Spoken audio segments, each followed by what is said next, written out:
नमस्कार दोस्तों, स्वागत है आपका अपने चैनल पे।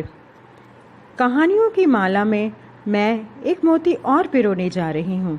आज मैं एक हास्य कहानी लेकर आई हूँ। हम महिलाओं को तो बचपन से ही साड़ियों से विशेष लगाव रहता है, फिर वो साड़ी बनारसी हो तो क्या कहने। साड़ी प्रेम को दर्शाती एक हास्य कहानी लेकर आई हूँ, जिसकी लेखिका है मेरी ब्लॉगर सखी पम्मी राजन। पम्मी जी बहुत ही शानदार लेखिका हैं और कहानी को स्वर दिए हैं आपकी अपनी सारिका राजकोटिया ने। कहानी का शीर्षक है अरमान बनारसी साड़ी के। कहानी कुछ इस प्रकार से है। नैना की भाभी पग फेरे की रस्म के लिए मायके जा रही थी। वे आसमानी बनारसी साड़ी और सोने के जेवर को पहनकर बिल्कुल कुंदन सी दमक रही थी। नैना उनको देखकर अपनी माँ से बोली, माँ, अपनी शादी में मैं बनारसी साड़ी ज़रूर खरीदूंगी। कुछ दिनों के बाद नैना की शादी भी तय हो गई। लड़का और उसका परिवार काफ़ी अच्छे खानदान से थे। नैना के पापा और भाइयों ने काफ़ी लेन देन के साथ शादी तय कर दी थी। घर में भी शादी की तैयारियां शुरू हो गई थी। नैना भी अपना शॉपिंग शुरू कर दी थी। एंगेजमेंट के लिए तो कोई खास तैयारी नहीं करनी पड़ी, क्योंकि कुछ नज़दीक के रिश्तेदारों के बीच ही एंगेजमेंट हो गई। लेकिन लड़के वालों की डिमांड थी कि शादी काफ़ी धूमधाम से हो। शादी की धूमधाम तो ठीक थी, लेकिन नैना जानती थी कि वो समाज के उस तबके से है जहाँ शादी का पूरा खर्च लड़की के घर वालों को ही उठाना पड़ता है, और पापा ने पहले ही उनके होने वाले ससुराल में काफ़ी लेन देन की बात कर दी थी, जिसके दबाव में पापा पहले से ही थे। दबे हुए आवाज़ में नैना अपनी माँ से बनारसी साड़ी की बात कही, लेकिन माँ बोली, देखो बेटा, अभी शादी के खर्च इतने हैं कि इसमें तुम्हारा लहंगा और बनारसी साड़ी एक साथ लेना मुश्किल हो जाएगा। दूसरी बात ये भी है कि शादी में तुम्हारे ससुराल वाले भी बनारसी साड़ी देंगे। अब एक साथ 2 बनारसी साड़ियों का क्या करोगी तुम? तो तुम ऐसा करो, लहंगा ही ले लो। माँ की बात भी बिल्कुल सही थी। सो नैना ने लहंगे के लिए सहमति दे दी। देखने सुनने शादी का दिन भी आ गया। नैना लाल रंग के लहंगे में अप्सरा सी लग रही थी। शादी की रस्म भी होने लगी, पर नैना का दिल अभी भी बनारसी साड़ी में ही अटका था। जब ससुराल वालों के द्वारा साड़ी और गहने देने की रस्म शुरू हुई, तो नैना की नज़र गहनों से ज़्यादा साड़ियों में ही उलझी थी। लेकिन जैसे जैसे साड़ियाँ बक्से से बाहर निकलती जा रही थी, नैना का दिल बैठा जा रहा था, क्योंकि ससुराल वालों ने भी एक भी बनारसी साड़ी नहीं खरीदी थी। बनारसी साड़ी के ख्वाब को दिल में ही दफनाए नैना ससुराल आ गई। कुछ दिनों बाद उसके पग फेरों की रस्म हुई। सासू माँ ने उसे साड़ियाँ और गहने दिलाने लगी। नैना ने सहमी सी आवाज़ में बनारसी साड़ी दिलवाने के लिए सासू माँ को बोला, तो सासू माँ ने जवाब दिया, बनारसी साड़ी का क्या करोगी? इतनी भारी साड़ी तो अब कोई पहनता भी नहीं, केवल बक्सा पहनता है। उतने खर्च में तुम्हें कई अच्छी साड़ियाँ मिल जाएंगी बहू। अब नैना क्या करती? नई नवेली बहू बनी नैना सासू माँ को कैसे समझाती बनारसी साड़ी का महत्व और राशि खूबसूरती। चुपचाप नैना मायके आ गई। वापसी में माँ जब साड़ी देने की बात कही, तो नैना ने पुनः बनारसी साड़ी लेने की बात कही, लेकिन तब तक साड़ियों का बाजार मंदा पड़ गया था।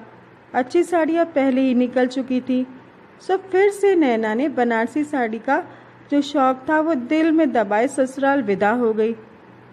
फिर नैना ने कई बार कोशिश की कि वो साड़ी खरीदे, पर खरीद ना पाई।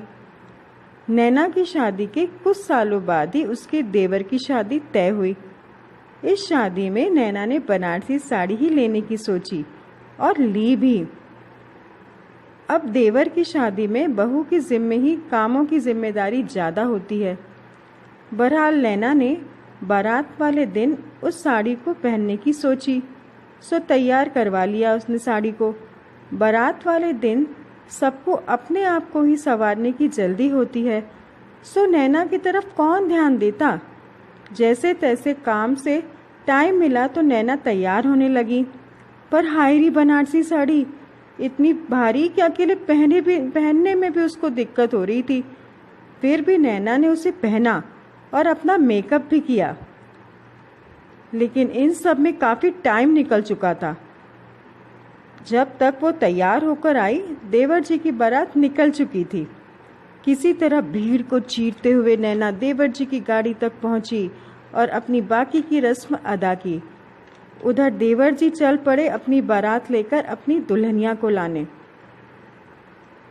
इधर सब इतनी जल्दी जल्दी वापस घर आने लगे और इधर नैना जैसे ही सबके साथ घर जाने को हुई, तभी न जाने कहां से घूमर घूमर के बादल बरसने लगे। सब जल्दी जल्दी वापस घर आने लगे। काफ़ी बचने बचाने के बाद भी भीग गए। इतनी मेहनत से नैना ने अपना मेकअप किया था और साड़ी पहनी थी, पर इस बारिश ने सब गड़बड़ कर दिया। सारा मेकअप इस बिन मौसम की बरसात के कारण धुल गया था और भीगने के बाद साड़ी तो जैसे कंबल ही बन गई थी। काफ़ी दुखी हुई नैना। एक फ़ोटो भी अपना ना ले पाई बेचारी। फिर भी दिल को तसल्ली देते हुए सोची, अगली बार पहनूंगी तो पक्का फ़ोटो ले लूँगी। अब गीली बनारसी को सबकी सलाह पर नैना ने पहले तो धूप दिखाई, फिर ड्राई क्लीन वालों को दे आई। 10 दिनों बाद जब ड्राई क्लीन से साड़ी वापस आई तो नैना ने साड़ी की जो दशा देखी, उसे देखकर उसके दिल पर हजारों ओले गिर पड़े। दरअसल हुआ ये था कि साड़ी गीली होने के कारण मुलायम हो गई थी। फिर ड्राई क्लीन वाले की मशीन में वो शायद फंस गई थी, जिसके कारण साड़ी में यहाँ वहाँ कटिंग के निशान लग गए थे। ड्राई क्लीन वाला तो हाथ जोड़कर अपनी गलती मांगी और वहाँ से कट लिया, पर बेचारी नैना महीनों काफ़ी शौक में और अरमान से खरीदी बनारसी साड़ी की ऐसी दुर्दशा देखकर कुढ़ती रही। फिर अंततः एक दिन अपनी काम वाली के हवाले उसे कर दिया। अब उस साड़ी को काम वाली आंटी ने क्या किया ये तो नहीं पता, पर हाँ, नैना के दिल में फिर से एक बनारसी साड़ी खरीदने का कीड़ा कुलबुला रहा है। अगर आपकी जानकारी में कोई अच्छी सी साड़ियों की दुकान हो तो ज़रूर बताइएगा, और हाँ, साथ में कोई अच्छे से ड्राई क्लीन वाले का भी पता बताइएगा। फ्रेंड्स, अगर आपको ये कहानी पसंद आई हो तो प्लीज़ उसे लाइक ज़रूर कीजिए और मेरे चैनल को सब्सक्राइब ज़रूर कीजिए। तो फिर मिलते हैं एक नई कहानी के साथ, एक नई रेसिपी के साथ। तब तक के लिए खुश रहिए, स्वस्थ रहिए। नमस्कार। फ्रेंड्स, अगर आपने अभी तक मेरे चैनल को सब्सक्राइब नहीं किया है तो पहले चैनल को सब्सक्राइब ज़रूर करें। इस चैनल में आपको मिलेंगी मेरे द्वारा लिखी गई कहानियाँ, आर्टिकल और कभी टेस्टी और हेल्दी डिश की रेसिपीज़।